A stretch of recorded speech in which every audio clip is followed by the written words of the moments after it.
Hey, gang. Thanks for joining me for the Wednesday 1 o'clock Eastern Standard Time call. This is actually the first call where we've had the official name change of the Facebook group. It was Banner Season for Real Estate Agents, with Banner Season changing their name coming up to Mailbox Power.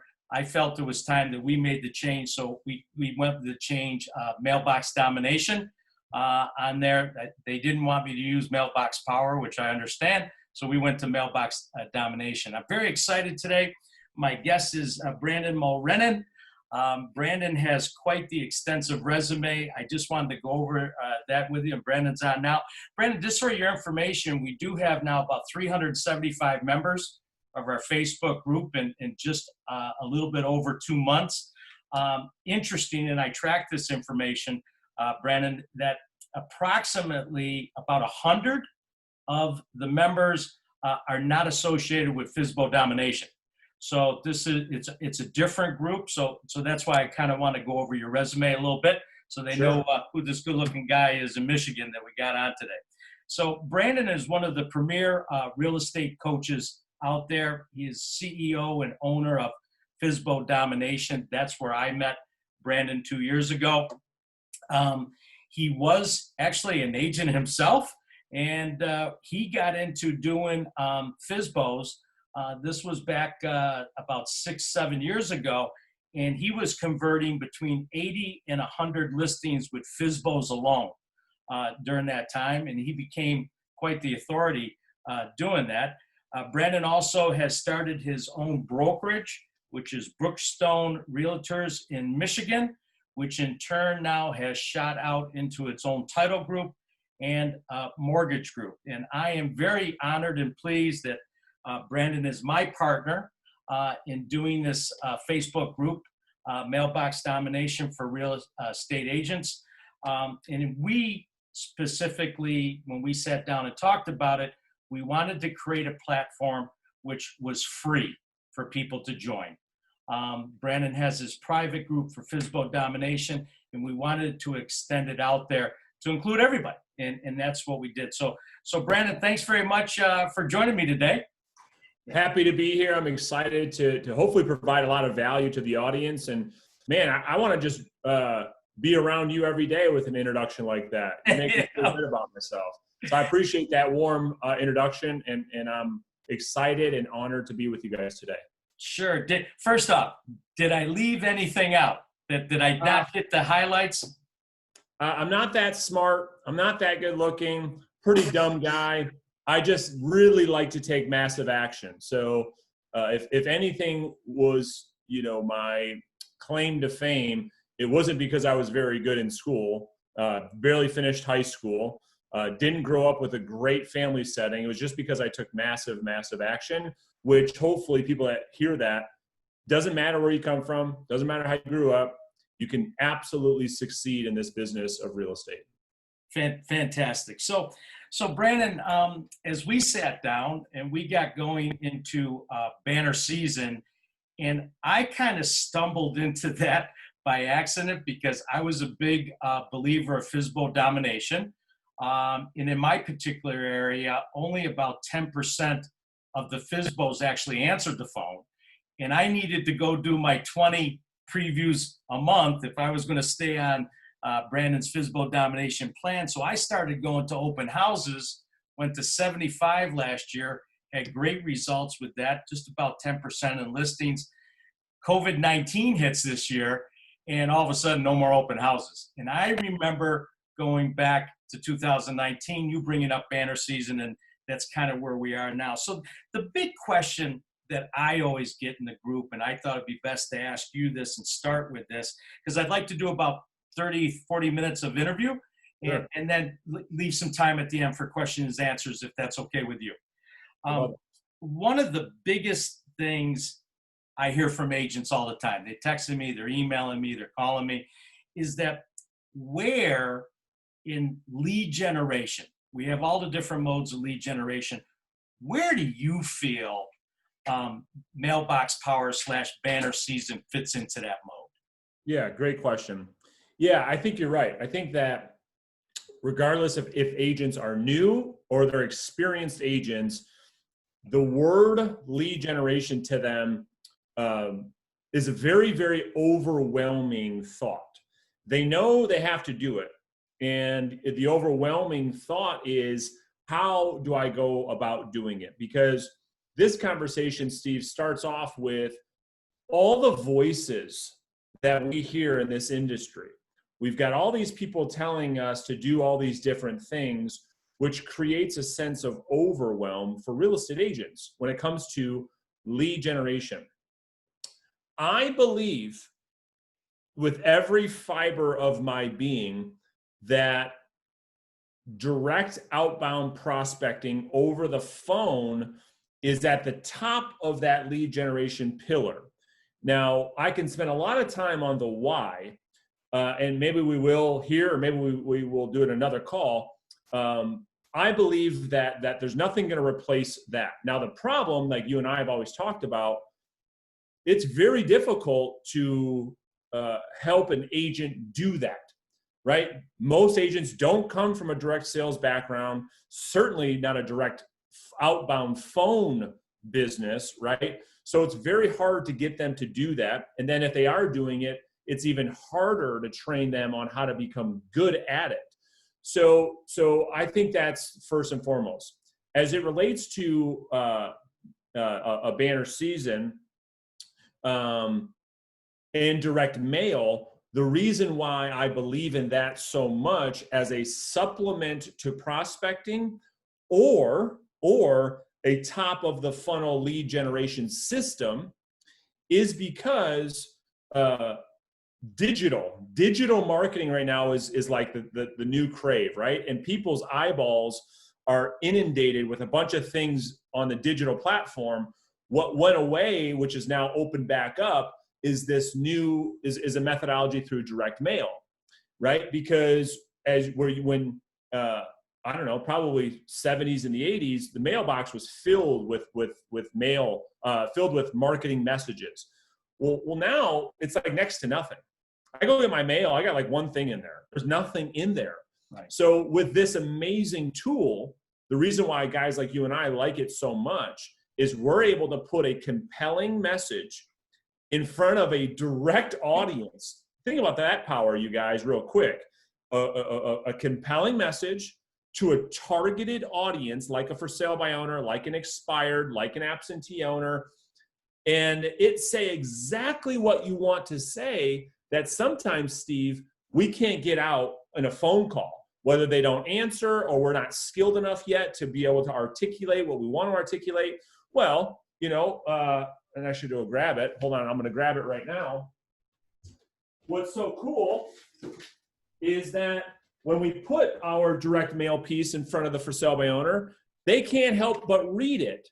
So the power in that does a couple things. Number one, it allows an agent to clearly articulate their value proposition or their message to a specific target audience. And here's the great thing, with absolute consistency. You see, when you send out the direct mail piece, the direct mail never calls in sick. They don't have any fear of going through the mail and getting into the mailbox like we do with prospecting, right? Oh, I don't feel like it today, or all the head trash that we all have. Well, with direct mail, you don't have to worry about that. You know that you're getting your message in front of a targeted audience and it's consistent. So to answer your question, I believe prospecting is at the top of the lead generation pillar, in my opinion, based on my experience in business. And then right after that comes direct mail. And then this tool that we have that we're talking about in this group allows you to use direct mail in a very simple and easy way. Right. No, I agree. I agree 100%. I know that my numbers over since April, I've taken over 10 listings, and every one of those people who contacted me through text, email, or phone call said how different and unique what they received in the mail was. Yeah. And why that made them feel that I could do a good job for them. So I agree fully with that. You also touched on the magic word that I have written down on my list right here, consistency. Yeah. And it's one of the things that I warn the people about. because if there's one thing I've learned about realtors, they're always searching for that next magic bullet, right? The magic pill, the magic wand, the gold Willy Wonka golden ticket in that. And I tell them, I go, look, if you're just getting into this and you're going to throw out a mail campaign, throw out a postcard, don't waste your time. So with that said, Brandon, consistency, if you had to rank the various methods of lead generation, where would you rank them? For, cold calling, door knocking, texting, what would your list look like? Yeah, great question. So I guess I never really ranked them, but let's do it. Number one, again, for me, it would be outbound calling, outbound telephone prospecting would be number one. Number two would be door knocking. Number three would be referral partners, CPAs, financial planners, divorce attorneys, going to build relationships with those folks. Number four would be direct mail. Number five would probably be focused on your database, past client center of influence. Number six would be, I'll just say internet lead generation. Right. And the one thing that I like about your list is the direct mailing could actually be doubled up and double teamed with any one of those. That's exactly, that's what I was going to say. So let me just be really clear, right? So that's a very linear path, but to be clear, in there, we talked about maybe some sources of business. You can use direct mail in addition to your prospecting efforts to your past clients, right? So a lot of things interwork with each other, but that'd be a linear path, right? And then social media, there's probably people watching this saying, well, what about social media? Well, social media to me is a avenue or a strategy or a content to go out there and communicate with one of those sources of business, right? So social media is just another platform that I probably left out that absolutely needs to be in that list. I think there were 7 things, but social media and content creation would probably, for me, be ahead of, it'd be number 6, and number 7, last on the list, so I'm clear and I'm on the record, Steve, is internet lead generation would be the last on the list for me. And if anybody ever wants to know why, I'd be happy to share that with the group. Probably number 1, starting with what it costs you. Yeah, exactly right. I mean, because let me just give it to you so we don't leave people on a hook, right? So the reason why I don't like internet lead generation, or I put it at the last, it's not that I don't like it. We do some of it. The reason it's at the bottom of the list is because A, the profit margins are way, way, way down. Number 2, when you buy an internet lead, they're not calling you. So therefore, you have to pick up the phone, which is what you're trying to avoid by buying the lead in the first place. So you're like, okay, I'm buying this and I have to pick up the phone. I don't want to do either one of those things. And then the quality of the lead, when you actually get someone on the phone, is so bad. You're like, oh my gosh, I have to buy the lead. I got to pick up the phone, which I hate doing. And then when I actually do it and get someone on the phone, the quality is piss poor bad. And then fourthly, it's not targeted. Like if I could get, and Donna, I don't think you and I have ever met. I'm just looking at you because I can see your face. Donna Sides. If I could get Donna to call 10 for sale by owners, I know that all 10 of those people are selling their house for sure. I don't have to guess. I don't have to think. You go out there and you buy Zillow leads. We don't know if the person has good credit, bad credit. We don't know anything. We don't know anything. So those would be the 4 reasons why I don't like internet lead generation. You could generate, and then I'll give you the 5th one, Steve. Anybody on this can generate a motivated seller lead for a lot less money than what these people are charging. I told you this. Any one of these agents in this group, in 1 hour's time, you could talk to 8 to 10 targeted sellers, right? FSBOs for rent by owners, expireds, old expireds, cancel, withdrawn, and generate one qualified seller lead that tells you, yes, Steve, We're absolutely looking to sell. And yes, Steve, we'd absolutely love to meet with you to talk about selling our house. Right. That would be free, and it would cost the agent 1 hour of time. Right. Let me address the elephant in the room, okay? Sure. Yeah. The elephant in the room is you call it outbound calling, okay? Yeah. I like to call it cold calling. Sure. And you know, so here's a guy myself, 38 years in sales, and I never cold call. I was calling. Give you the definition of I want to define the two, the reason why I don't call it cold calling. Please do, please do. This is critical. The difference between, so cold calling is when a realtor calls through a random neighborhood. It's known as circle prospecting. You know, that's to me is cold calling. Gotcha. And a lot of people advocate for that, right? A lot of big influencers in our industry advocate for that as a methodology. Well, for the record, I think that is the worst strategy on earth. Well, so the reason, what I'm saying, when I call it outbound prospecting, I'm calling a specific targeted list of consumers, Steve, who have already raised their hand telling me they have a need for my service before I even made the phone call. They already need the service. So cold calling is when you call a prospect. The reason why they call it that is the prospect has no need, no desire. That's very cold.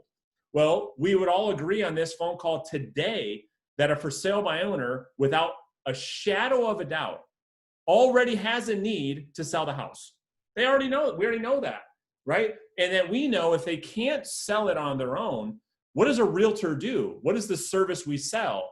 We sell houses. Ooh, wow, shocker. So it only makes sense that you put these two things together.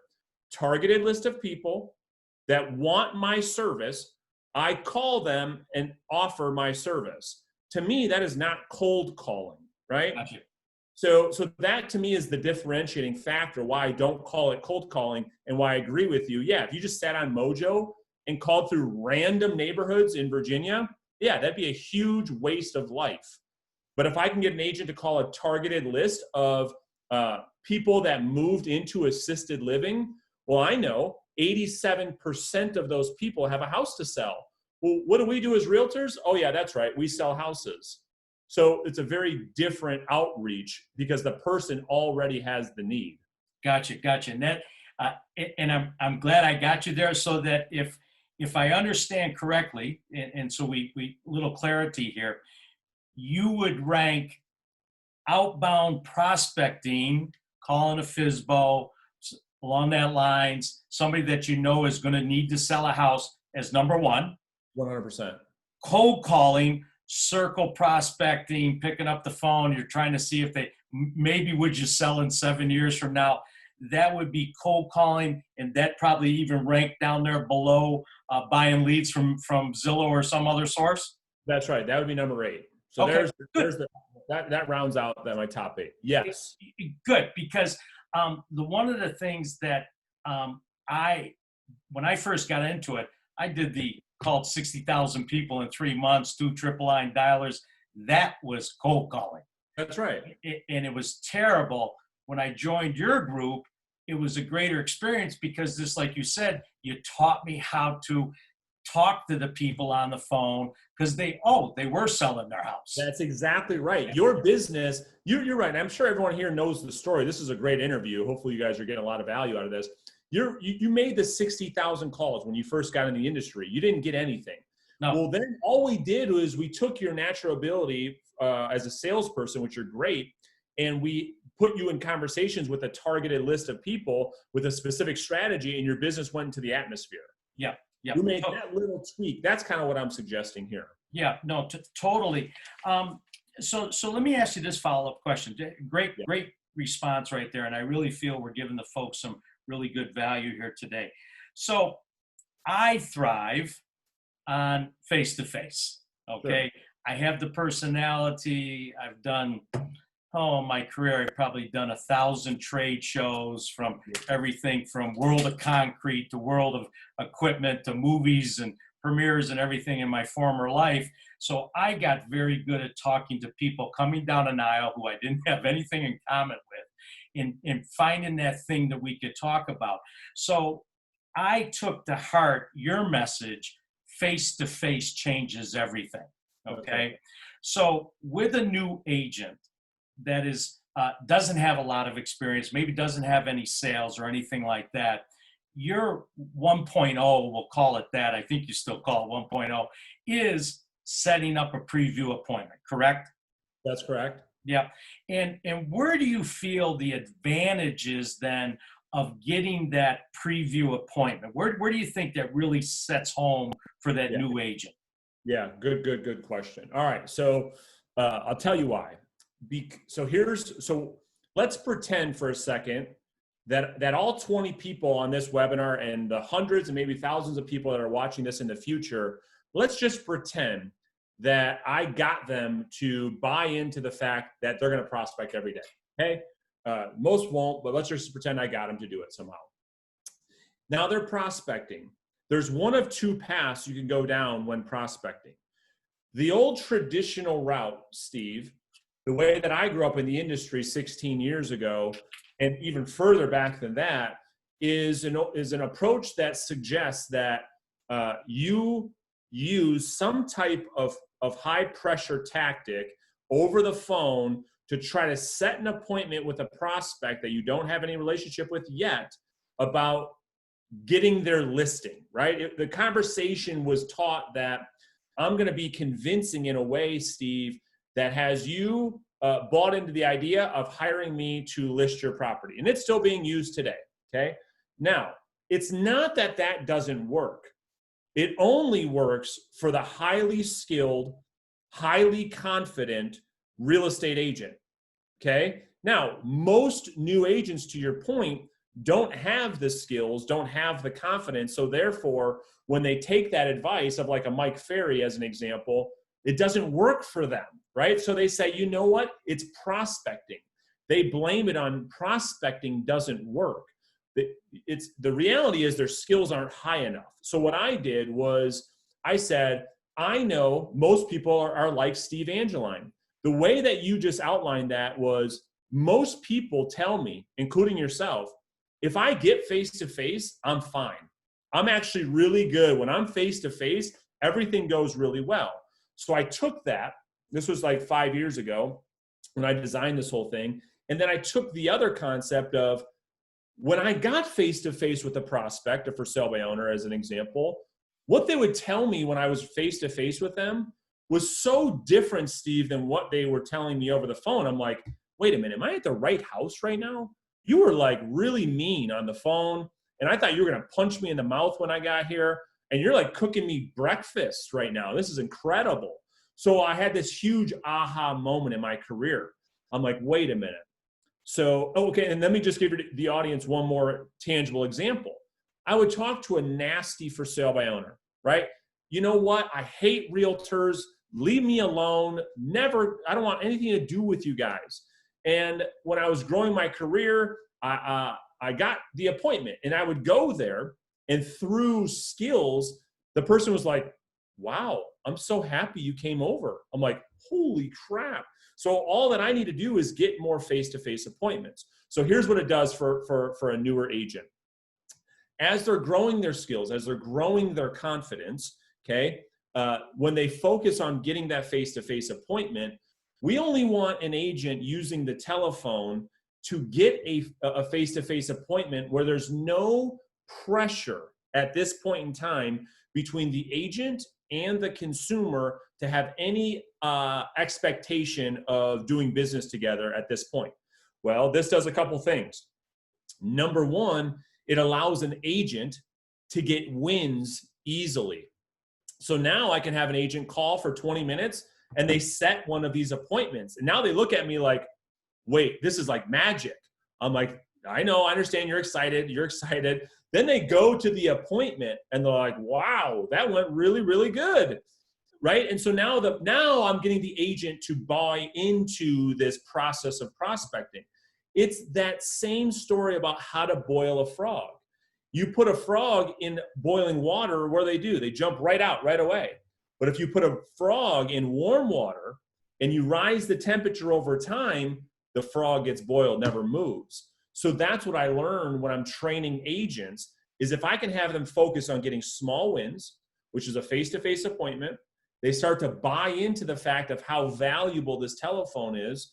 They're meeting real consumers with real properties that are actually being sold. So they get to learn the market, arguably better than any other agent, because they're inside more houses for sale than any other agent that's working with buyers, right? They're in more appointments. They start to build their confidence. And then they just stumble into opportunities, because when they're at that face-to-face appointment, they start to tell the agents, Steve, things they're not telling any other agents over the phone. Right. And then you go on these appointments, you're like, I just got a listing. I'm not sure how, Brandon, but it was just because they were there. And most of us, when we're in a face-to-face meeting, like to your point, we do just fine. Right. We do just fine. So that's why that strategy works so well. And it works with expireds, old expireds, FSBOs. It works with any lead source, divorce attorneys, anything. Because when I say something like this, Steve, and I'll give your audience a tangible example. When I say, Steve, listen, I don't think we should agree to anything right now. I'd like to just stop by, take a quick look at the house. I'll share some new information with you and figure out if there's anything I can do to help. Does that sound reasonable? Yes. Well, the other human says, man, that sounds really reasonable. It's a very reasonable talking, a talk path that breaks the habit of what most realtors are saying when they call these people. And so it's simple to set these appointments, and that's why it works so well. Yeah, and I think that's where I took it a step further. When I joined your group 2 years ago, I got drilled home.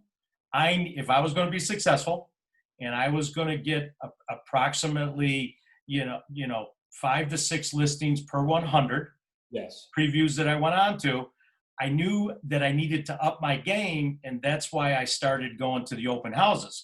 Because if I couldn't get them during the week, I then would say, well, okay, I can go to 8 open houses this weekend. There's my 8, previews that I got.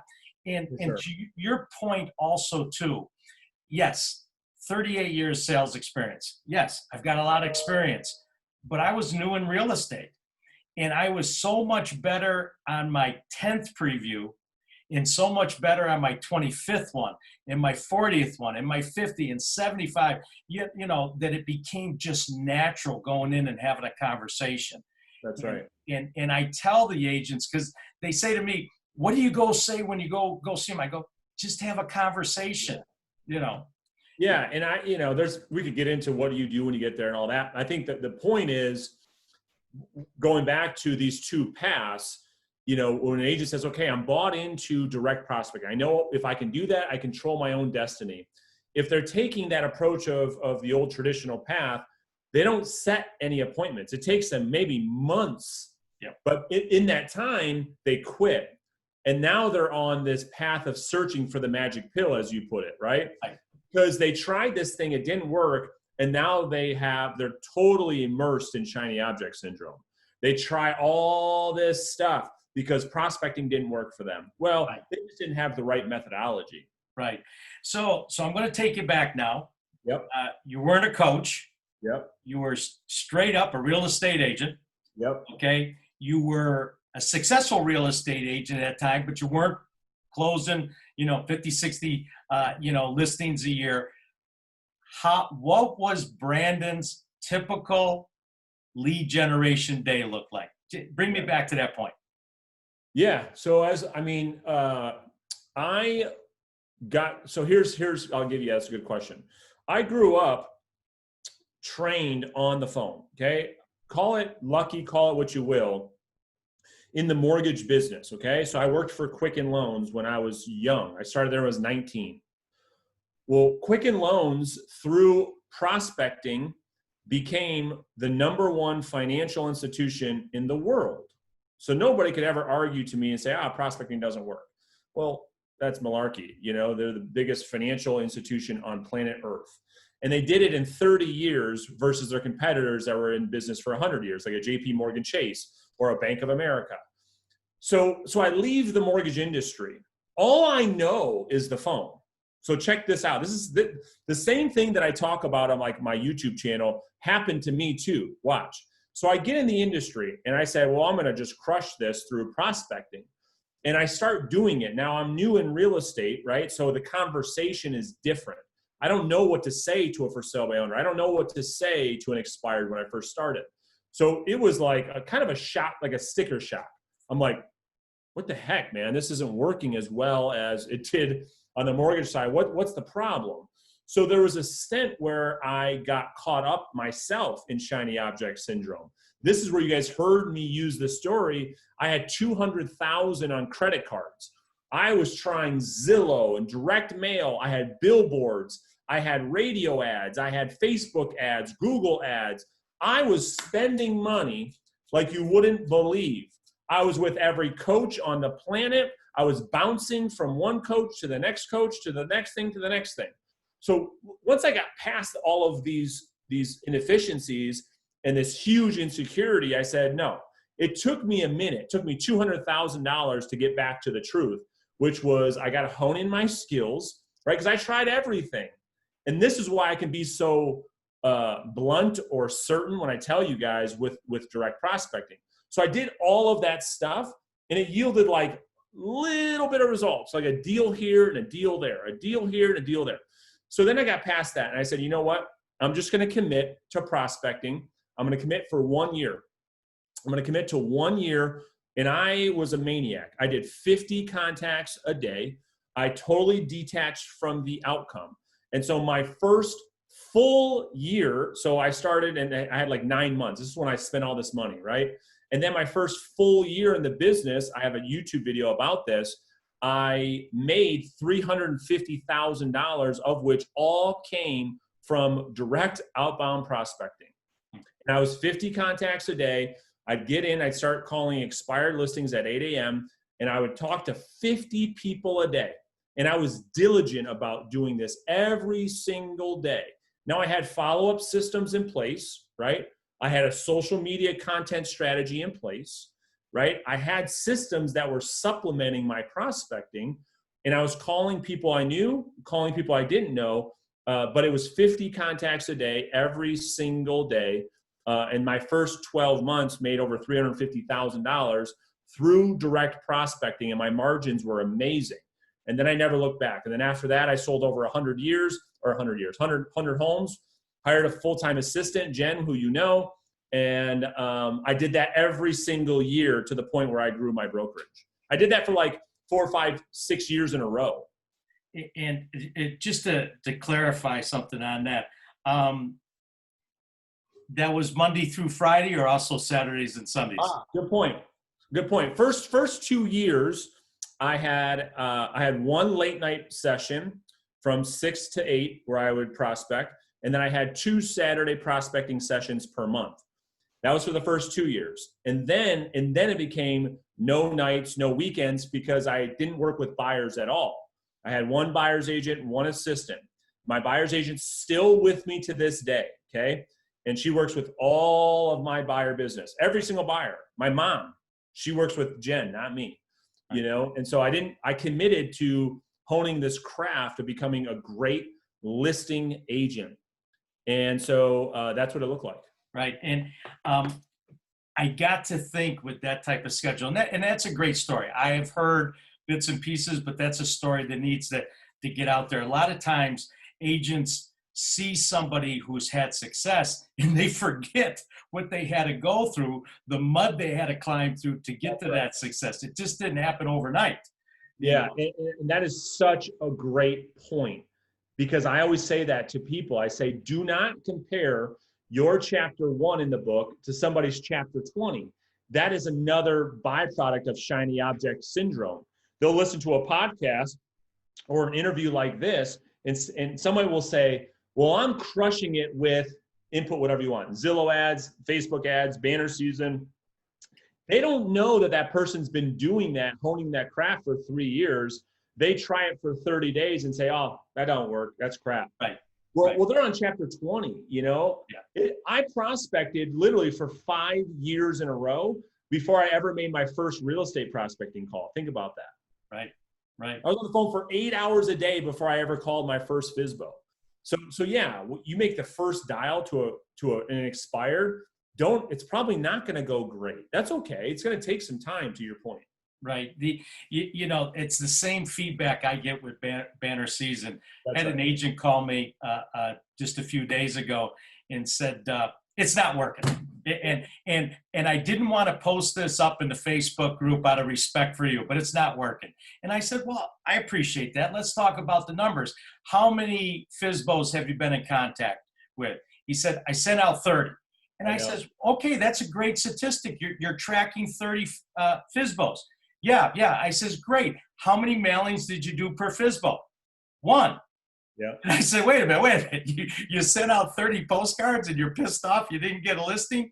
I said, let me tell you some numbers here. I have gotten over 10 listings from over 200 FSBOs and a total of 2,500 mailings. I know. It's so true. It's like, it's the same thing in my side with prospecting. It's like, you know, prospecting doesn't work. Well, how long have you been doing it? I tried it for 3 days. You know, I didn't get a listing. Yeah. Right. Work. Yeah. Because you know, somebody said to me, says, how often do you check your FSBOs? Every day that ends in Y. You know, plain and simple. You know, it was our good friend, Ronnie Vaughn, yes, who works with you in FSBO domination. He coined the phrase that he better trademark, because if he doesn't trademark it, I'm gonna. And that is, real estate is about a tremendous amount of activity just to be average. That's right. But he does that. But great is just around the corner. You know? Yeah, so, very, very true. It's very, very true. It's a sliding scale. Yeah. And what I tell people is, in the beginning, as you're pushing that ball up the hill, you got to have a ton of activity. It's going to take you 100 conversations to get 1 listing. Well, in 5 years, right now, I get a listing appointment for every 17 contacts. Right. Every 17 people I talk to, I'm setting a qualified listing appointment where I go there and my closing ratio is 92% of the time I walk out with a contract. Yeah. Now, that was an overnight success at 16 years. Get the joke? Everyone should be laughing. Took me 16 years to get to that, right? Scraping tooth and nail, blood, sweat, and tears to get to that. But go ahead. Right. Well, what I want to do is I just want to wrap up this portion of the call and then open it up to see if we have any calls, people out there that want to ask a question. But I did want to just say one final thing in the interview portion of this, and that is, you know, Brandon, I'm appreciative that I found you 2 years ago. I was retired and got back into this because my youngest son wanted to do this. And my wife of 30 some years said, oh, dad'll do it with you. And, you know, which was great. But, you know, I found your method on FSBO domination and reverse selling. And I hope I'm not letting something out of the bag here, that you're changing the name of the program going forward. Is this too premature to talk about this? Oh, okay. You know, why don't you talk a little bit about the name change, and talk a little bit also too, because there's going to be a lot of folks on this that don't know anything about FSBO domination or have a misconception of the cost. Why don't you go into that a little bit? Yeah, absolutely. So, you know, my claim to fame, to your point, was like for sale by owners. That's where I really, really dug in, got a lot of success early on in my career. And that gave me a foundation. And there's just one little tweak in the numbers that you mentioned. When I was listing 100 homes a year, 30 to 40 of them were FSBOs, right? So 30 to 40 were FSBOs, but that was the biggest chunk. I mean, you're talking, think about most realtors. If they sold 30, 40 houses in 1 year, like, they would be the number 1 agent at their company. They'd break all the records. They get all the trophies. Well, I'm doing that with just 1 lead source, right? So that's what I really cut my teeth on. And so for 5 years, people, like, they called me the FSBO king in my office, right? They're like, don't even try, dude. They're all going to list it with Brandon. You get all the agents in Metro Detroit. They used to call me they're my friends, but they would be pissed off. Like, oh, you just got another one from me. You got another one from me. You got another one from me. So then I just started teaching this for sale by owner system. Well, I mean, there's a lot more to building a listing-based business than just one strategy on one lead source. So now what's happened is we have now trained and coached over, it's approaching 500 agents, Steve, around really now the country. We've got people in other countries on this for sale by owner strategy. What ends up happening is I get all these requests about, well, what about expired listings? What about my past clients? What about referral partners? What about, how do I price property? How do I get price reductions? What do I say? And so anyway, long story short, we're building a full-blown start to finish listing agent training program that we're calling the Listing Agent Academy, that will teach a real estate agent everything from how to get listings, how to price properties, how to get price reductions, how to build a database, how to get referrals, how to build a social media following, how to make videos, how to update your sellers during the process, so on and so forth. Every single thing from A to Z, how to be a listing-based real estate agent. We're looking to launch that program first quarter of 2021. Great, great. And if somebody out there was interested, Brandon, in contacting you about that or contacting Ron, what's the best way for them to go about that? Yeah, right now they can just go to FSBOdomination.com. Okay. Okay. FSBOdomination.com. You can learn about the program and the system and how it all works. You can see what our past customers are saying about their experience in the program. Go there. That'd be the easiest place to go. Great. Very, very good. What I'd like to do now, how's your time? You still got a few more minutes? Yep. Okay. Because I'm going to keep it right to 2 o'clock today, maybe a little bit shorter than that. You're okay with that time frame? Perfect. Yep. Great, great. So what I'd like to do is, I still have questions on my list, but I wanted to open it up to anybody. So if anybody out there has a question, just unmute yourself and fire away.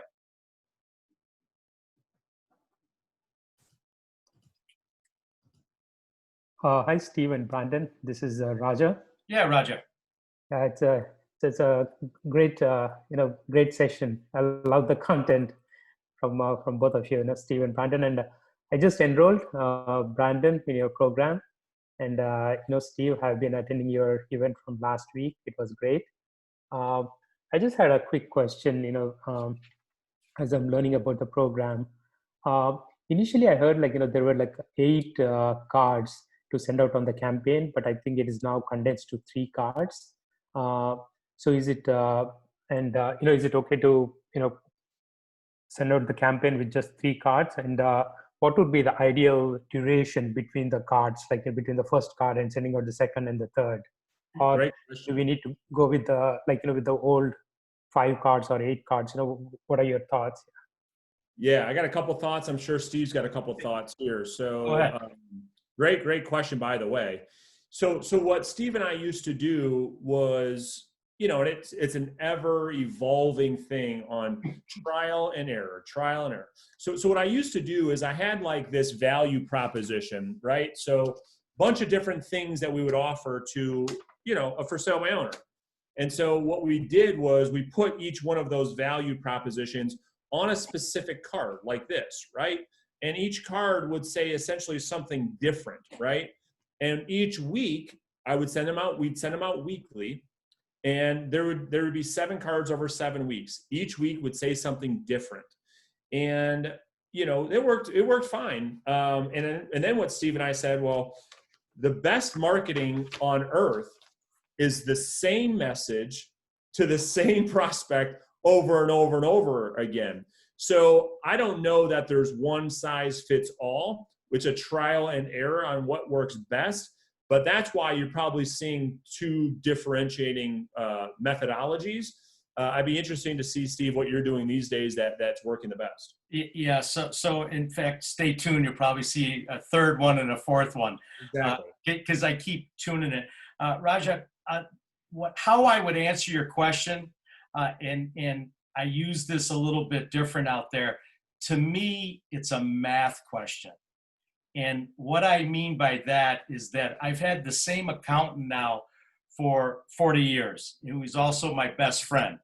And he comes from the analytical math end of it. I come from the sales end of it, right? And he's always drilled home to me, it's a math question based on your budget. You have to decide how much you can afford to spend and how much you want to spend, and then determine what's the best value for that. Hey, if you only got $1.25 to spend, you might want to send out 3 postcards that cost you 37 cents each. If you've got $5 to send, you can do a different drip. But the main thing is this: there is no right or wrong. Okay, try many different things, but the number one key is what we talked about in the first 3 or 4 minutes: consistency. That's right. You can't mail them something on the first of the month and mail them something 6 weeks later and then go, oh, geez, I never got that listing. I just tell the one story of the absentee owner who was a FSBO living in San Francisco, who I got the listing of his townhouse, his $400,000 townhouse, and his first words out of his mouth were, I just got your postcard. And I went back to my notes, which I keep very detailed notes. I had mailed him 37 postcards. Okay. But he just got my mailing. It was like, what the hell happened to the other 36? That's okay. Because on the day he flipped, my postcard was in his hand. So I hope that answered your question. It's changing, but do something, but stay within your budget. Questions out there, gang? Thank you, Brandon. It's a great program. I love it. Thank you. Yeah. Questions, gang?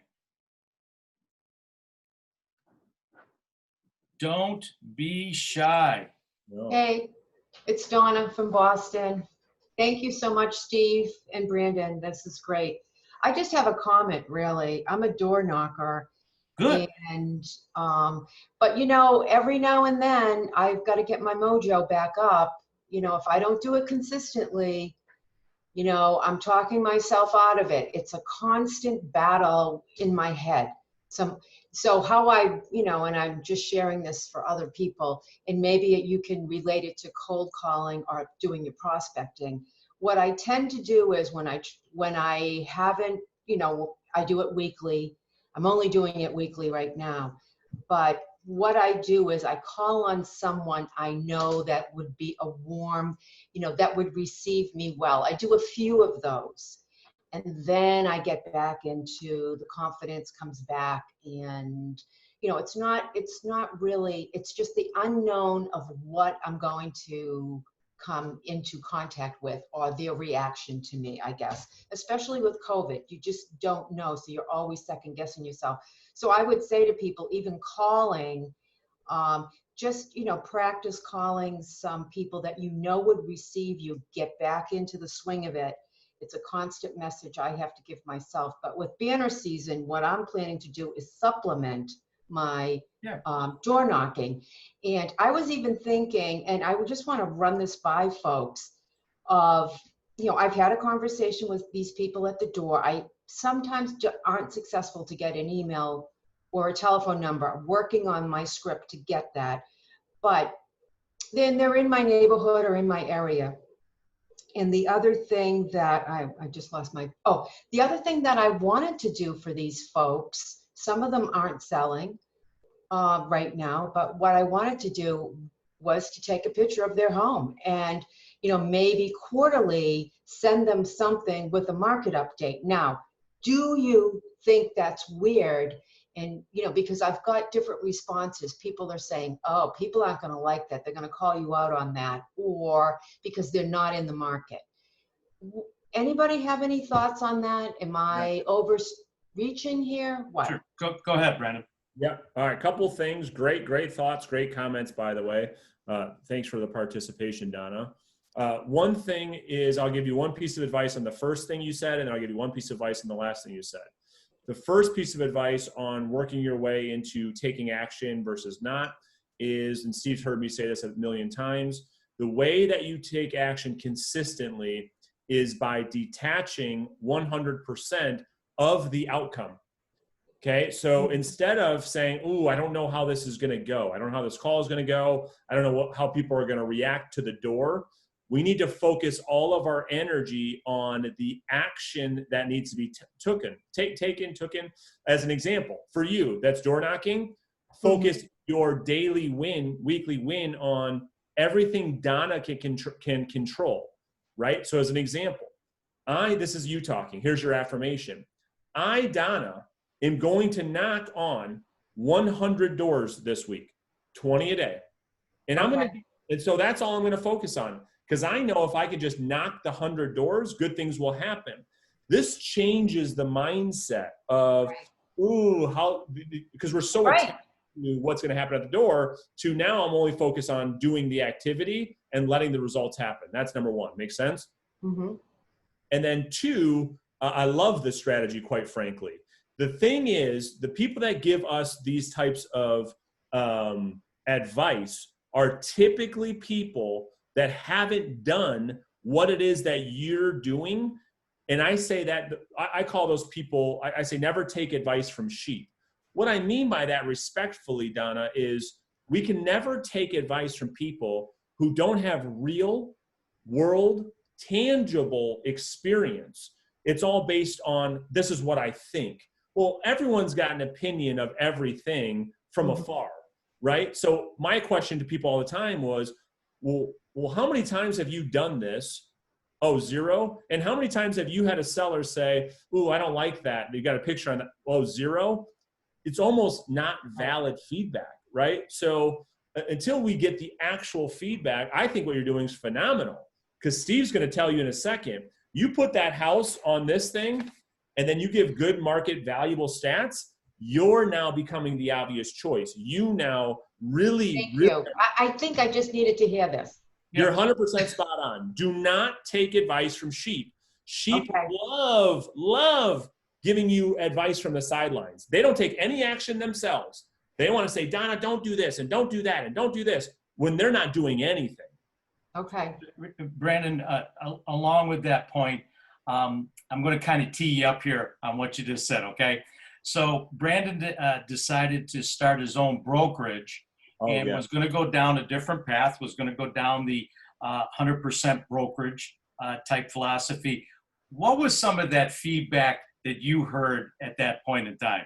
Yeah, so when I launched my 100% commission brokerage, I had people like my best friends telling me, you're crazy. That thing is never going to work. You're insane putting up that kind of money to start that company. Had I listened to the sheep, right, it wouldn't. Because now, listen, what's the reality? You and I just met today. I have the fastest growing company in the history of any real estate company ever in Michigan. Right, right.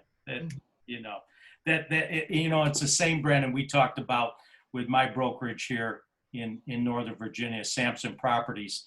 Sampson Properties had 150 agents about 4.5 years ago. Same philosophy, 100% brokerage. And we just broke 3,800 agents in a 75-mile radius. So I'm sure they took that same type of philosophy out there.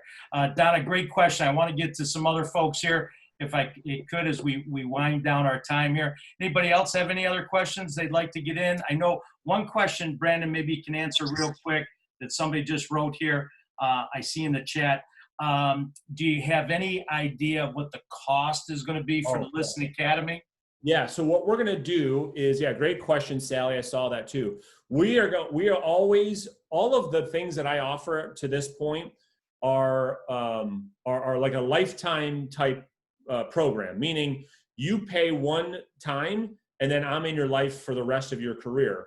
So we're going to price Listing Agent Academy probably for the cost of one commission check.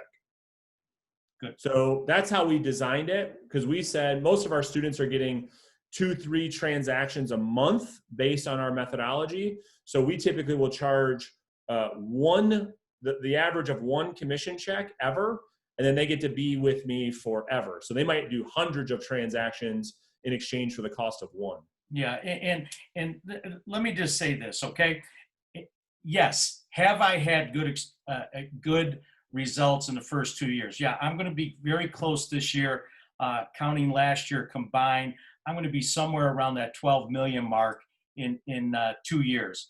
But here's the thing. for the first 4 months before I met Brandon, I spent $12,000 chasing crap, chasing the shiny objects that weren't very shiny. And I tell people this every chance I get.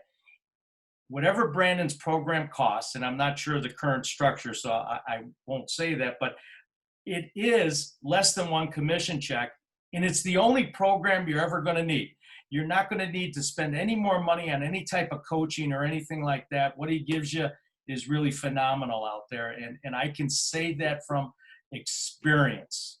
Yeah, and I mean, I just saw your comment. You're like, hey, one commission check could vary from $3,000 to $30,000. Yeah. You know, so which one is it? Well, it's going to be somewhere around $5K. I'll tell you, unless you want to pay me more.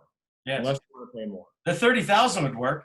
You know, so and you want to pay $30K if that's one of your checks in exchange for 100 of those a year. I'm sure you would pay that. I'm just kidding. But it's going to be somewhere in that range. Yeah. Let's see if we can't wrap this up with just one more question out there. Anybody got a question they want to jump in? Yeah, Steve, what do you do when the house looks empty, vacant in the pictures, and the mailing address in the tax records is the same address? Sure. So it's a good question. It's a math question, okay? And that's what it boils down to. If you, yes, it's probably vacant. Yes, that's probably where they are, but obviously they're not living there anymore. So I agree fully with that. You know, what I probably would do would put them on a short drip of maybe one item a week, you know, 37-cent postcard over 5-6 weeks, something like that. But if that was the difference between sending it to somebody who had a different address or was not, I would do that first. So it's a math question, okay? Perfect. Thank you. You're welcome.